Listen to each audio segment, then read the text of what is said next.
السلام عليكم ورحمة الله وبركاته. الحمد لله والصلاة والسلام على المرسلين وعلى آله وصحبه أجمعين أما بعد. أعوذ بالله من الشيطان الرجيم. بسم الله الرحمن الرحيم. رب اشرح لي صدري ويسر لي أمري واحلل عقدة من لساني يفقهوا قولي. رب زدني علما رب زدني علما رب زدني علما. قال نبينا صلى الله عليه وسلم: إن الدنيا حلوة خيرة فإن الله مستخلف لكم فإنكم كيف تعملون. فاتقوا الدنيا وفاتقوا النساء. أيضا قال: آخر ما يبقى على ما يفنى. صدق نبينا صلى الله عليه وسلم. قال الله تعالى في محكم التنزيل العليم والقرآن المجيد: أعوذ بالله من الشيطان الرجيم. بسم الله الرحمن الرحيم. يا أيها الذين آمنوا اتقوا الله حق تقاته ولا تموتن إلا وأنتم مسلمون. أيضا قال: ألم نهلك الأولين ثم نتبعهم الآخرين كذلك نفعل بالمجرمين ويل يومئذ للمكذبين. أيضا قال: ومن أظلم ممن افترى على الله الكذب أو كذب بآياته إنه لا يفلح الظالمون. صدق الله العليم. صدق نبينا صلى الله عليه وسلم. அன்பான சகோதர சகோதரிகளே, முபாரக்கான இந்த ஜும்மாவுடைய தினத்திலே நம் அனைவரின் மீதும் இறைவனின் பற்றார் பேரலும் அவனுடைய இணையில்லா அன்பும் சாந்தியும் சமாதானமும் நம் அனைவரின் மீதும் என்றென்றும் நிரந்தரமாக நின்று நிலவட்டுமாக என்று மனிதர்களின் இறைவனாகிய சர்வ வல்லமையுடைய தந்த அல்லாஹ்வை போட்டி பொருந்தவனாக என்னுடைய இந்த ஜும்மாவுடைய ஆரம்பிக்கின்றேன். அன்பானவர்கள், இன்று நாடு முழுவதும் தேசிய ஊடகங்களிலே ஒரு விவாதம் நடந்து கொண்டிருக்கின்றது. பல காலமாக கிடப்பிலே கிடந்த 10 ஆண்டுகளுக்கு முன்பாக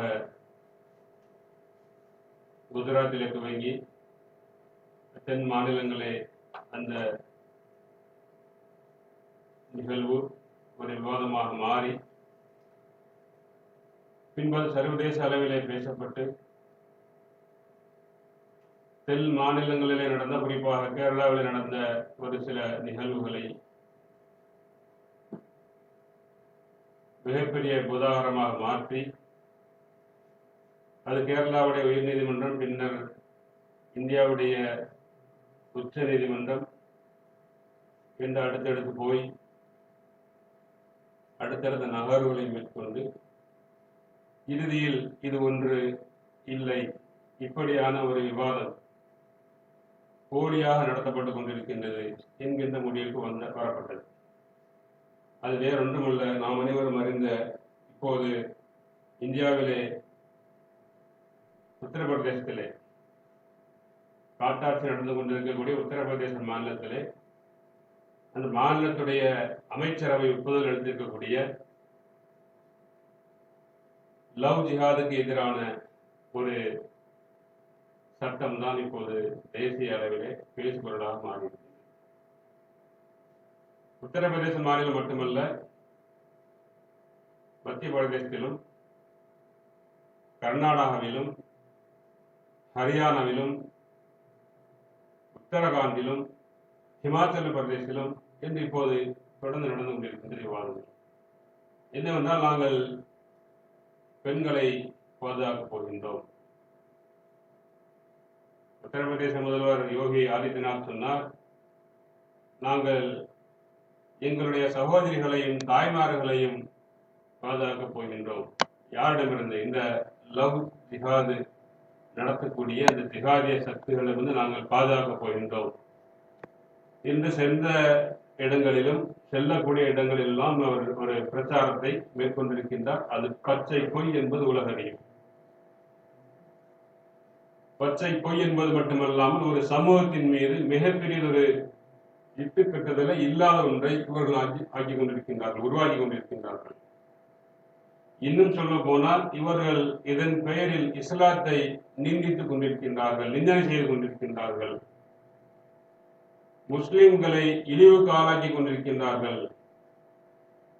இன்னும் சொல்ல போனால் இப்போது ஊடகங்களில் விவாதம் நடந்து கொண்டிருப்பது என்னவென்றால், முஸ்லிம்களை அவர்கள் அந்நியர்கள், முஸ்லிம்கள் சந்தேகத்திற்குரியவர்கள், அவர்கள் சந்தேகம் கொண்டுதான் பார்க்க வேண்டும், நாம் யாரும் அவர்களோடு இரண்டர கலந்து பழகிடக்கூடாது, பழகுவதற்கு தகுதியற்ற நபர்கள் முஸ்லிம்கள் என்கின்ற அந்த அச்சத்தை எல்லாம் அவர்கள் அழுத்தமாக உரைத்துக் கொண்டிருக்கின்றார்கள். முஸ்லிம்ஸ் ஆர் அதர்ஸ், அவர்கள் அந்நியர்கள், அவர்கள் வேறு என்கின்ற ஒரு செய்தி இப்போது அழுத்தமாக பதிவு செய்து கொண்டிருக்கின்றார்கள். அது என்ன லவ் ஜிஹாத் என்பதை நாம் பார்க்க கடமைப்பட்டிருக்கின்றோம். இது ஏதோ ஒரு புதிய விவாதம் அல்ல. இது ஏற்கனவே நாம் கோரிட்டு காட்டியது போன்று பெரிய விவாதம் நடத்தப்பட்டு அந்த விவாதத்தினுடைய முடிவிலே இது ஒரு மாயமான், லவ் ஜிஹாத் என்பது ஒரு மாயமான், இல்லாத ஒன்று. அந்த மாயமானுக்கு உயிரை கொடுத்து அதுக்கு ஒரு சில கதாபாத்திரங்களை வைத்து இவர்கள் நம்ப வைக்க முயற்சி செய்து கொண்டிருக்கின்றார்கள் என்பதை நாம் சொல்லவில்லை.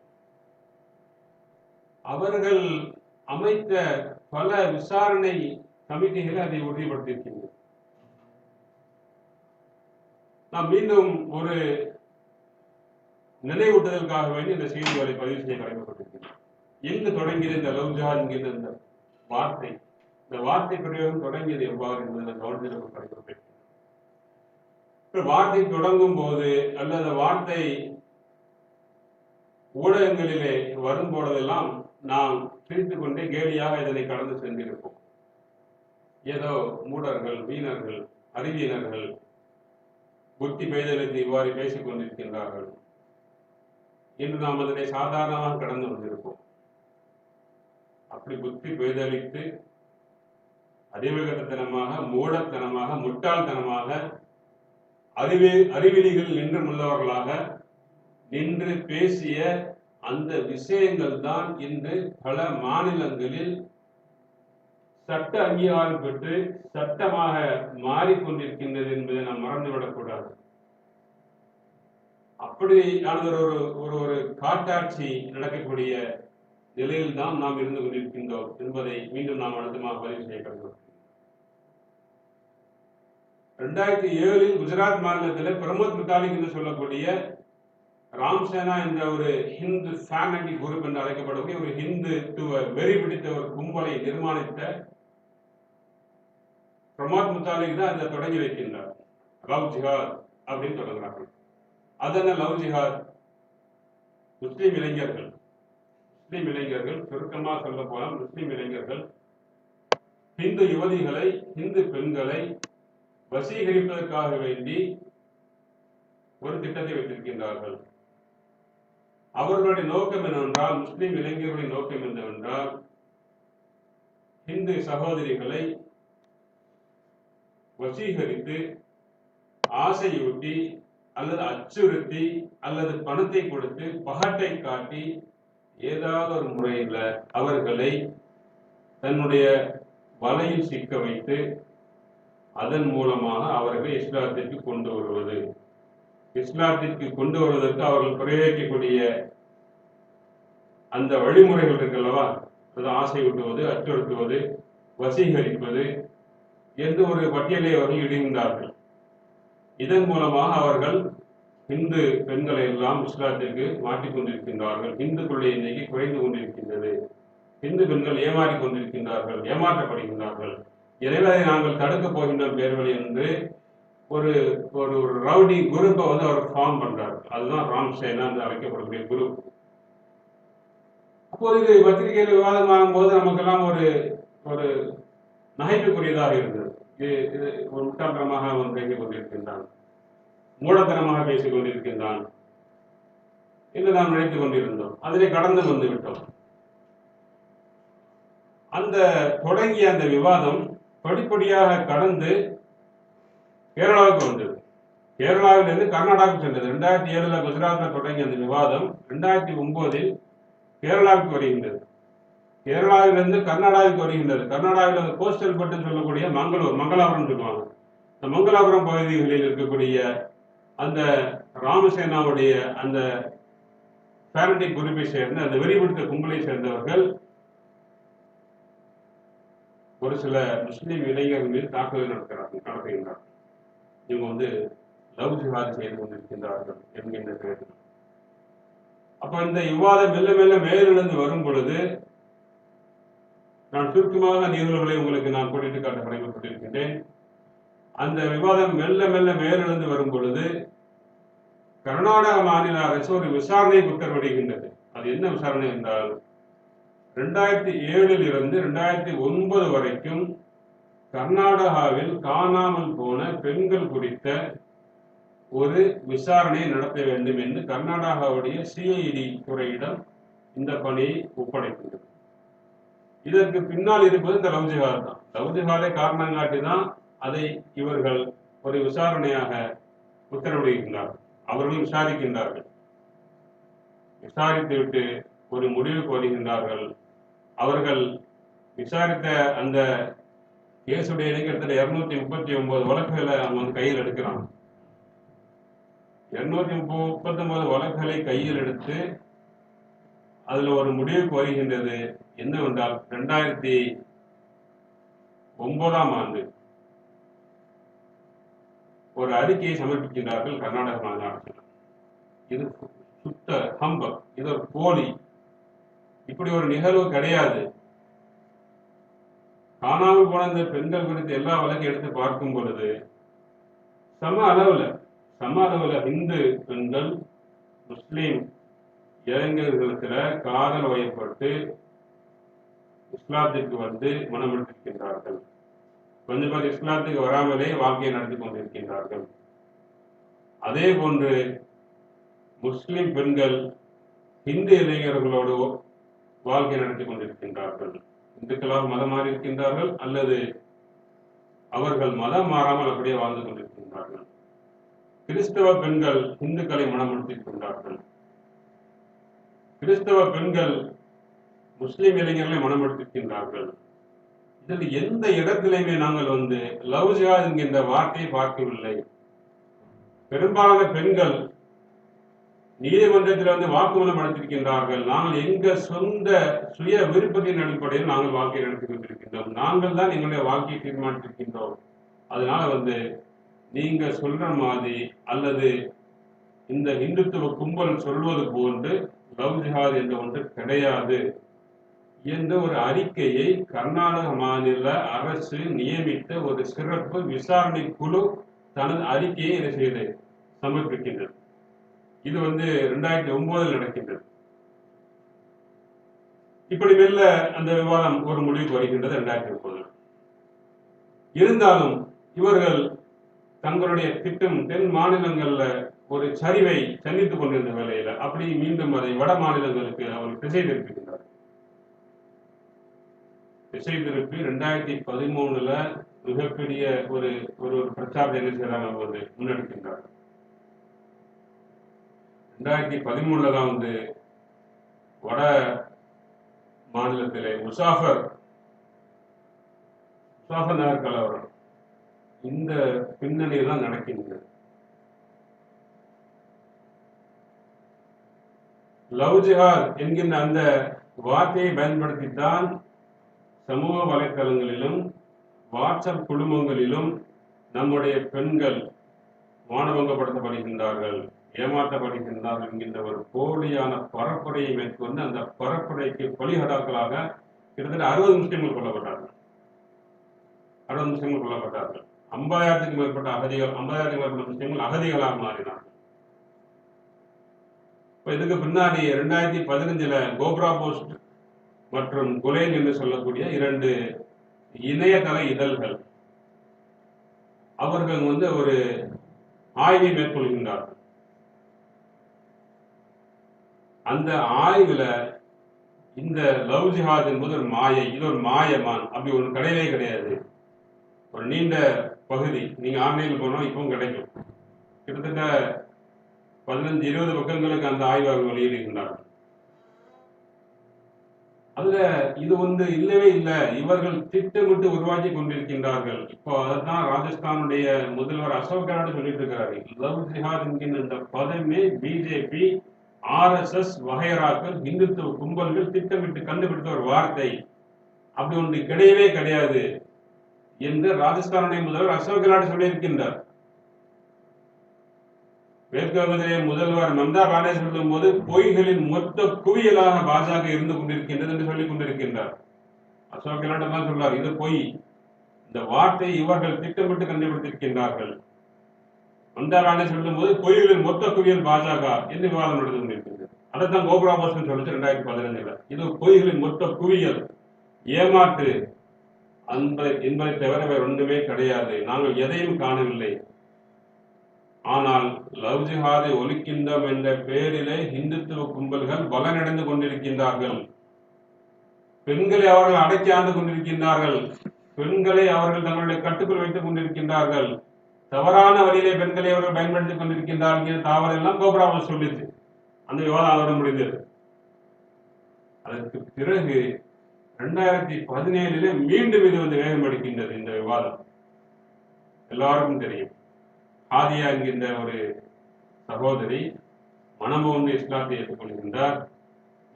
ஹோமியோபதி மருத்துவம் படித்துக் கொண்டிருந்த ஒரு மாணவி, கேரளாவில் சேர்ந்த மாணவி, தன்னுடைய தோழிகளின் வாயிலாக இஸ்லாத்தை அறிந்தவர் இஸ்லாத்தை ஏற்றுக்கொள்கின்றார். அவருக்கு திருமணம் முடிகின்றது. இது ஒரு கட்டாய திருமணம். இதுக்கு பின்னாடி லவ் ஜிஹாத் இருக்கின்றது. இதுக்கு பின்னாடி பாப்பா குண்டா இந்தியா இருக்கின்றது. வெளிநாட்டு பணம் வந்து கொண்டிருக்கின்றது என்றெல்லாம் விவாதித்தவர்கள் இறுதியாக கேரளா உயர்நீதிமன்றத்துக்கு இந்த வழக்கு போய் கேரளா உயர்நீதிமன்றம் துவக்கமாக இந்த திருமணத்தை ரத்து செய்கின்றது. திருமணத்தை ரத்து செய்யக்கூடிய அதிகாரம் கிடையாது, நீதிமன்றத்துக்கு கிடையாது, சரியத் லா பிரகாரம். பட் சரியான பிரகாரம் நடந்த திருமணத்தை கேரளாவுடைய உயர்நீதிமன்றம் ரத்து செய்தது. அப்புறம் மீண்டும் நாம் உச்ச நீதிமன்றத்தை அணுகினோம். உச்ச நீதிமன்றம் வினோதமாக ஒன்றை சொன்னது. இப்போ சொல்லிருக்கிறாங்களா, ஸ்டேன் சுவாமி என்று சொல்லக்கூடிய ஒரு மனித உரிமை ஆர்வலர் போராடிய அவர்கள் சிறையில் அடைத்திருக்கின்றார்கள். சிறையில் அடைத்தது அந்த நபர், எனக்கு ஒரு நடுக்குவாதம் இருக்கின்றது, ஷிவரிங் ஆகுது கையெல்லாம், என்னால் கிளாஸை குடித்து என்னால் நீர் அருந்த கூட முடியவில்லை, எனவே நீர் அருந்துவதற்கு ஏற்றாற் போல என்னுடைய அந்த நீர் கோலையில் ஒரு ஸ்ட்ரா வச்சுக்கிறது ஒரு அனுமதி தாருங்கள். ஸ்ட்ரா தான் எவ்வளவு கேவலமான ஒரு சூழ்நிலையில் இன்றைக்கு நாம் இருந்து கொண்டிருக்கின்றோம் என்பதை நாம் மனதில் கொள்ள கடமைப்பட்டிருக்கிறோம். அப்போது நீதிமன்றம் சொன்னது, அவருக்கு அந்த ஸ்டேன் சுவாமிக்கு அந்த பிரச்சனை இருக்குதா இல்லையா, ஸ்ட்ரா கொடுக்கலாமா வேண்டாமாங்கிறத என்ன செய்யணும், என்ஐஏ விசாரித்து கொண்டு வர வேண்டும். நேஷனல் இன்வெஸ்டிகேஷன் ஏஜென்சி இதுதான் என்ஐஏ பயன்படுது என்ன ஒரு உத்தரவிட்டது. அதே நீதிமன்றம் நாளுக்கு முன்னாடி இந்த வழக்குல பாசிட்டிவான ஒரு தீர்ப்பை சொன்னாலும் சொல்லுகின்றது, இது என்ஐஏ விசாரிக்கணும், லவ் ஜிஹாத் ஒன்று இருக்குதா இல்லையான்றது ஒரு உத்தரவிடுகின்றது. என்ஐஏ விசாரித்தது. என்ஐஏவும் கேரளாவில் நடந்த எல்லா திருமணங்களும் எடுத்து வைத்து விசாரித்தது. கிட்டத்தட்ட 11 வழக்குகளை குறிப்பாக எடுத்து விசாரித்தது. அந்த 11 வழக்குகளையும் ஓராண்டுகளாக விசாரித்து இறுதியாக முடிவுக்கு வருகின்றது, இப்படி ஒரு வார்த்தை இல்லை, லவ் ஜிஹாத் என்பது ஒரு மாயமான், அது இல்லாத ஒன்றை இருப்பதாக காட்டுவதற்கு சங்க பரிவார பாசிச பாஜக பரிவாரங்கள் முயற்சித்துக் கொண்டிருக்கின்றார்கள், இது ஒரு பொய் பிரச்சாரம் என்பதை என்னையே சொல்லு. இப்போ இந்துத்துவவாதிகள் ஒரு கேள்வி வரலாம், சிஐடி கர்நாடக சிஐடி 2009 சொல்லுச்சு, அப்ப காங்கிரஸ் அரசு இருந்துச்சு, அல்லது அவர்கள் ஒரு சார்பாக சொன்னார்னு சொல்லலாம். கோபுரா போஸ்ட் இணையதளம் போய் சொன்னது என்ன சொல்லலாம். நீங்க எதுக்கு இருந்தாலும் என்னையே முழங்கி கொண்டிருக்கின்றீர்கள், யாரு தடுக்கி வந்தாலும் என்னையே என்று நீங்க சொல்லிக் கொண்டிருக்கூடிய நீங்கள் அதே என்ஐஏ தான், அதே பாஜக ஆட்சி தான், அதே பாஜக ஆட்சியின் கீழே கூட என்ஐஏ தான் ஒரு வருட காலமாக விசாரணை நடத்தி உச்ச நீதிமன்ற வழிகாட்டுதலின்படி லவ் ஜிஹாத் என்கின்ற வார்த்தை மாயை, ஒரு மாயமான, அது இல்லாத ஒன்று, அப்படி ஒன்று கிடையவே கிடையாது என்று சொல்லுது. ஒரு முடிவுக்கு வந்தது. பின்பு உச்ச நீதிமன்றம் தீர்ப்பு கொடுத்தது, ஹாதியா ஜஹீன் ஜஹானுடைய திருமணம் செல்லும், கேரளாவுடைய நீதிமன்றம் ரத்து செய்தது சட்டத்திற்கு புறம்பானது என்று தீர்ப்பு சொல்லியது. அது வேற, அது நிறைய விவாதத்து ஆகிவிட்டது. அதோட அது முடிவுக்கு வந்தது. ஆனாலும் பாசிச சங்கபரிவார சக்திகள் தங்களுடைய தூக்கத்தை குலைத்தார்கள். குலத்துக்கு என்ன பண்ணாங்க, அடுத்து என்ன செய்வது, ஏதாவது செஞ்சாங்க. நோக்கம் ரொம்ப தெளிவானது. கோபுரா போஸ்ட் இணையதள இதழ் நடத்திய அந்த விவாதத்தில் அவர் ரொம்ப தெளிவாக சொல்லுகின்றார்கள். எங்களுடைய நோக்கம் என்னவென்றால் முஸ்லீம்கள் குறித்தான ஒரு தவறான செய்தி அந்த சமூகத்தின் மத்தியில் பதிவு செய்திட வேண்டும். சிஜித் என்று சொல்லக்கூடிய ஒரு RSS உடைய ஊழியர் சொல்லுகின்றார், கோபுரா போஸ்ட் இணையதளத்துக்கு பேட்டி கொடுக்கின்றார், முஸ்லீம்களை நாங்கள் அந்நியப்படுத்திட வேண்டும், முஸ்லீம்களை இரண்டாவது குடிமக்களாக மாற்றிட வேண்டும், முஸ்லீம்களை சந்தேக கண்கொண்டு எல்லோரும் பார்த்திட வேண்டும், முஸ்லீம்களோடு யாரும் இணைந்து இணக்கமாக வாழ்ந்திடக்கூடாது, அவர்கள் எப்போதும் சந்தேக கண்கொண்டு பார்க்க வேண்டும். முடிவா சொல்லுகின்றார், முஸ்லீம் என்று சொன்னாலே, முஸ்லீம் என்கின்ற வார்த்தையை சொன்னாலே இந்து சமூகத்திற்கு மத்தியில் ஒரு பீதி ஏற்பட வேண்டும், அவர்களை பீதி ஏற்படுத்தி அதன் மூலமாக எங்களுடைய அரசியல் லாபங்களை நாங்கள் அடைய வேண்டும் என்பதுதான் எங்களுடைய நோக்கம் என்பதை கோபுரா போஸ்டுடைய அந்த இணையதள ஆபரேஷன்ல அவர் என்ன செஞ்சார், அவர் சொல்றார், சுஜித் என்று சொல்லக்கூடிய ஒரு ஊழியர், RSS ஊழியர். ஓகே, அப்ப இதுதான் நோக்கம். அப்ப இவர்கள் தூக்கத்தை தவிர்த்து இவர்கள் எண்ணெயோடைய போட்டதை குப்பையில போட்டுட்டு இப்ப மீண்டும் என்ன செய்யறாங்க, இல்ல லவ் ஜிஹாத் என்று ஒன்று இருந்து கொண்டிருக்கின்றது. எப்போ அது மீண்டும் பிரச்சனை விஸ்வரூபம் பிடிக்கின்றது என்றால் உத்தரப்பிரதேசத்தில் ஹத்ராஸுடைய பிரச்சனை வருகின்றது. உத்தரப்பிரதேசத்தில் பெண்களுக்கு என்ன பாதுகாப்பு இருக்கின்றது? தலித் யுவதி ஒருத்தவங்க இப்படி அநியாயமான முறையில கூட்டு பாலியல் பலாத்காரத்துக்கு ஆட்படுத்தப்பட்டு படுகொலை செய்யப்பட்டு அவங்களுடைய சடலம் கூட பிரேதம் கூட குடும்பத்தில் ஒப்படைக்கப்படாமல் ஒரு அநீதியான முறையில காவல்துறையை என்ன செய்யறாங்க, இறுதி சடங்குகளை மேற்கொண்டது உலகம் முழுக்க விவாதமாக மாறும் பொழுது யோகி ஆதித்யநாத் அவர்கள் என்ன செய்யறாங்க, களத்தில் இறங்குகின்றார்கள். நாங்கள் எங்களுடைய பெண்களை பாதுகாக்கப் போகின்றோம், அதற்காக நாங்கள் லவ் ஜிஹாதுக்கு எதிரான சட்டத்தை கொண்டு வரப் போகின்றோம் என்று மீண்டும் களத்துக்கு வருகின்றார்கள்.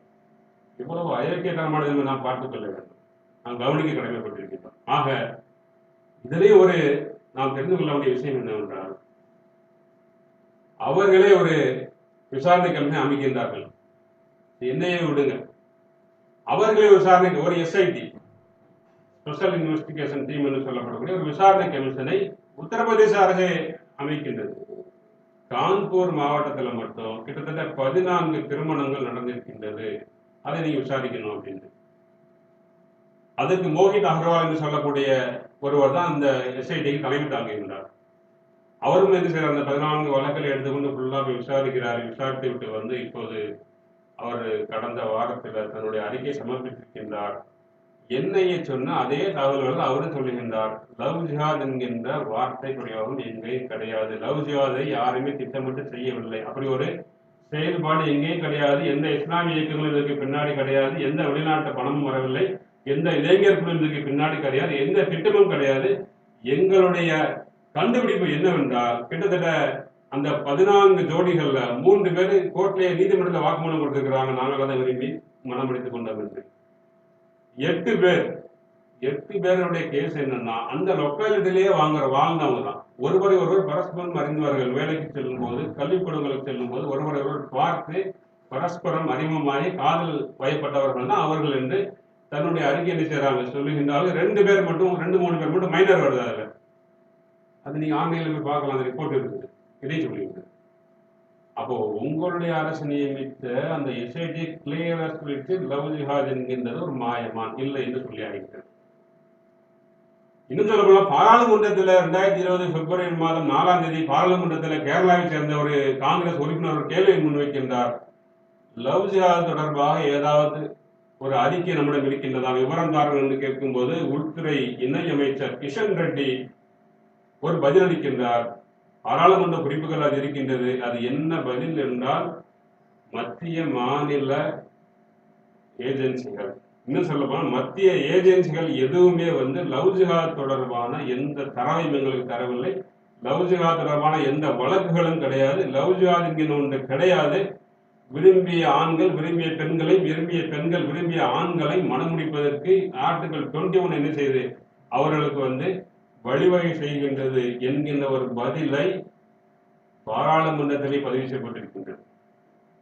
இது நடந்தது 2020 பிப்ரவரி மாதம் 4ஆம் தேதி. அதுவும் எல்லா பத்திரிகையிலும் யோகி ஆதித்யநாத் மீண்டும் ஓரிடங்களால் பிரச்சாரம் செய்கிறார். என்னவென்றால், அலகாபாத் ஹைகோர்ட் செப்டம்பர் 20ஆம் தேதி ஒரு தீர்ப்பு கொடுக்கின்றது. என்ன தீர்ப்பு என்றால், ஒரு வழக்கு சம்பந்தமாக போகும்போது ஒரு பெண் திருமணத்திற்காக மட்டும் மதம் மாறக்கூடாது, இதை நாங்கள் அனுமதிக்க மாட்டோம் என்று அலகாபாத் உயர் நீதிமன்றத்துடைய ஒரு நபர் அமர்வு தீர்ப்பு கொடுக்கின்றது. செப்டம்பர் 2020 அந்த தீர்ப்பை கூட கடந்த வாரம் அலகாபாத் உயர் நீதிமன்றத்துடைய 2 நபர் அமர்வு, 2 பேர் பெஞ்சு, ஒருவர் பேர் பங்கஜ் நக்வி, மற்றொரு பேர்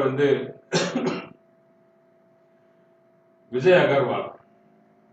இந்த 2 பேரும் சொல்லியிருக்கிறாங்க என்ன அப்படின்னா, எங்களுக்கு இந்த வழக்கு வினோதமா இருக்கின்றது, அதை எப்படி மதத்துக்காக திருமணத்துக்காக மட்டும் மதம் மாறக்கூடாதுன்னு எப்படி சொல்ல முடியும்?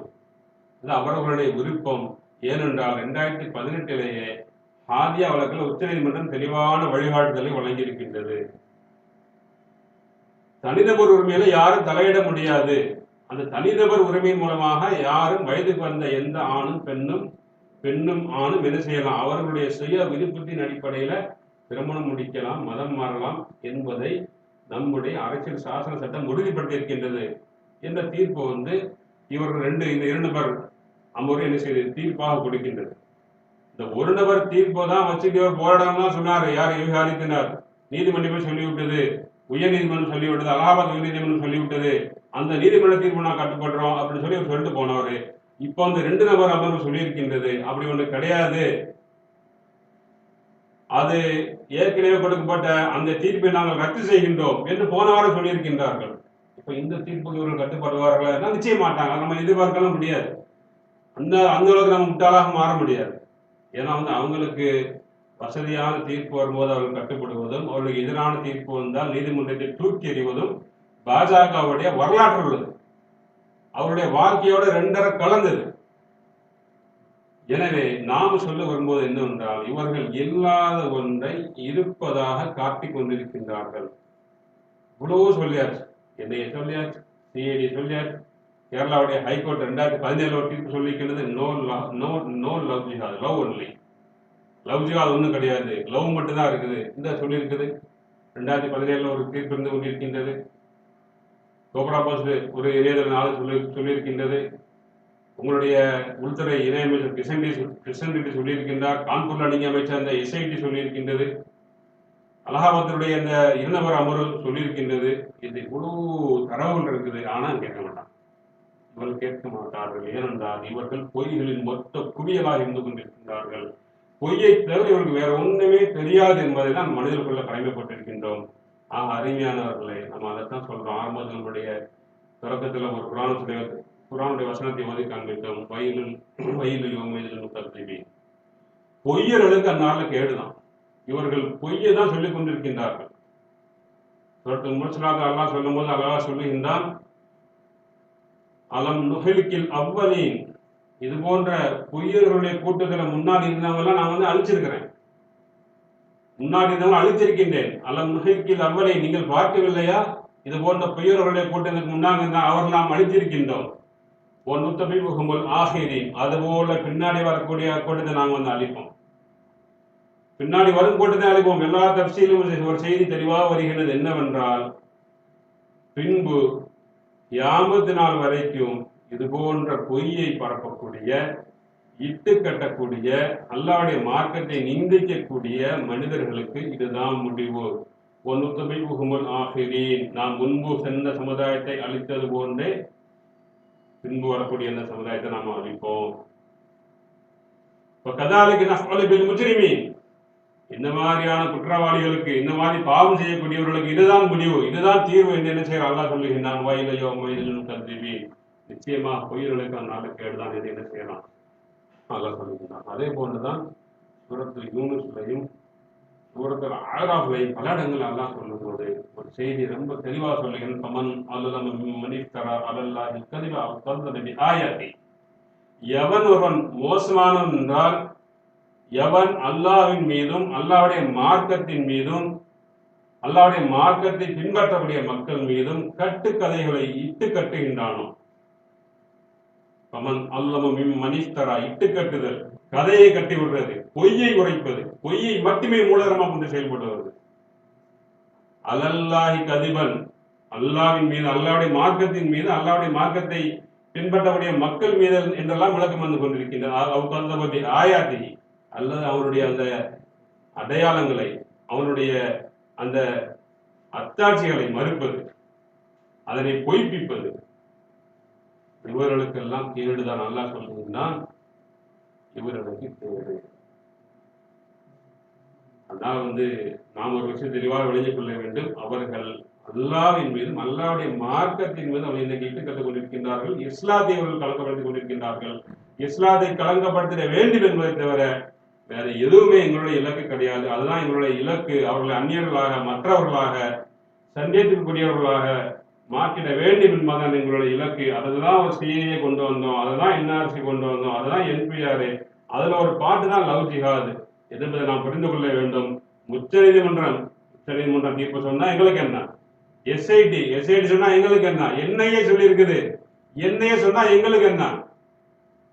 ஏன் ராமர் கோயில் விவகாரத்தில் என்ன சொன்னாங்க, ராமரே என்று சொன்னால் கூட நாங்கள் கேட்க மாட்டோம் என்று சொன்னவர்கள் இவர்கள். ஆக இவர்களை நாம களத்தில நேரடியாக சிந்திக்க வேண்டும். அது வேற. இரண்டாவது, ஆனாலும் அல்லாஹ் சொல்லுகின்றான், இது போன்ற பொய்யர்களுக்கு கேட்டுதான். இவர்கள் சதா சர்வ காலமும் இவர்கள் அல்லாஹ்வுடைய மார்க்கத்தின் மீது பொய்யை இட்டு கட்டுக் கொண்டிருக்கின்றார்கள், பொய்யான செய்திகளை பரப்பிக் கொண்டிருக்கின்றார்கள் என்று அல்லாஹ் சொல்லுகின்றான்.